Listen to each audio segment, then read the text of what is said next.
Vanessa, good morning. There is a news conference scheduled for 11 o'clock this morning right here outside the church. During that news conference, that student Dylan is expected to speak alongside local legal aid and immigration groups as well as elected officials, thanking them for their help in finally getting him released from an ICE facility in Pennsylvania.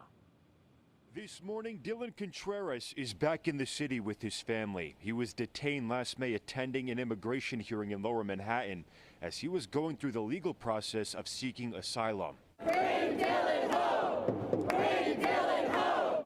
The detention sparking protests. He was doing everything the right way and following all the procedures and being compliant, and he shouldn't have been kidnapped. At the time, DHS said Contreras illegally entered the U.S. from Venezuela, and under the Biden administration, he was encountered at the border and released into the country.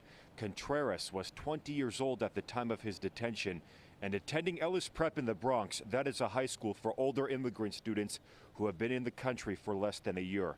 According to the New York Immigration Coalition, Contreras was the first high school student in New York City known to be detained by ICE since President Trump returned to office.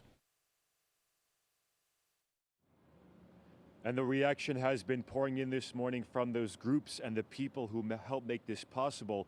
The president of the New York Immigration Coalition writing, quote, "Dylan is a student, worker, and beloved son. Dylan is a New Yorker. Dylan, his family, and his community at Ellis Prep High School will now get back to their lives, but while this is a step towards justice, Dylan will never get back the time he unjustly spent behind bars." And Governor Kathy Hochul writing, quote, "While I'm relieved that Dylan has been released, we cannot stop here. The federal government must work with New York to return all those who have been wrongfully taken and separated from their families." We are told Dylan has been home resting with his mother and two siblings. We also reached out to the Department of Homeland Security for a statement regarding this release. Still waiting to hear back on that front. We are live in the East Village. I'm Angelo Bavaro, Pix 11 News. All right, Angelo, thank you so much.